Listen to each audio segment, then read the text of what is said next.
Hi guys చాలామంది mechanical triple students నేను చూస్తుంటాను. ఇష్టం ఉన్నా లేకపోయినా కూడా ఐటీ జాబ్స్ కోసం ఐటీ కోర్సెస్ అనేవి తీసుకుంటుంటారు. ఇంటి పక్కన వాళ్ళు చెప్పాలనో లేకపోతే ఫ్రెండ్స్ చేస్తున్నానో తీసుకుంటుంటారు. కానీ అలా అవసరం లేకుండా ఒక మంచి కెరీర్ పాత్ అయితే మీకు అవైలబుల్గా ఉంది. అదే హెచ్‌విఏసీ టెక్నీషియన్ అనమాట.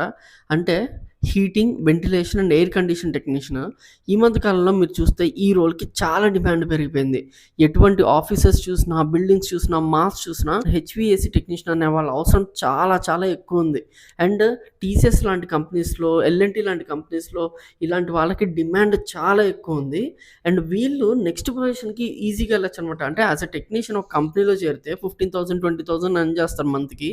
కానీ అదే నెక్స్ట్ లెవెల్‌కి జూనియర్ ఇంజినీర్ అని చెప్పేసి సైట్ డిజైనర్ అంటే మాల్ ఎక్కడైనా పెడుతున్నారంటే ఆ మాల్‌లో ఏసీస్ ఎక్కడ ఉండాలి, ఎక్కడ ఫిక్స్ చేయాలి ఇవన్నీ కూడా డిజైన్ చేసేవాళ్ళు కూడా వేరే వేరే ఉంటారనమాట. వాళ్ళకి లాక్స్‌లో సాలరీస్ అనేవి ఉన్నాయి.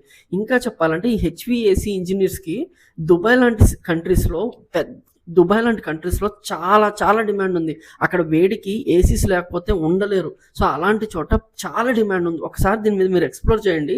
ఇంకా డెప్త్‌గా దీని మీద చేయాలి అంటే నాకు కూడా కింద నాకు మెన్షన్ చేయండి కామెంట్స్‌లో. చాలా మంచి కెరీర్ గైస్ మీరు చూస్ చేసుకోండి. ఎందుకంటే మీరు రీసెంట్‌గా అర్బన్ కంపెనీలో చూసినా కూడా ఒక ఏసీ రిపేర్, ఒక ఏసీ ఇన్‌స్టాలేషన్ గనుక మీరు చేయాలి అంటే పర్ 1 అవర్ లేదా 1 ½ అవర్‌కి 3000, 4000 చార్జ్ చేస్తున్నారు. సో, అంత డిమాండ్ దీనికి ఇక్కడ ఉంది.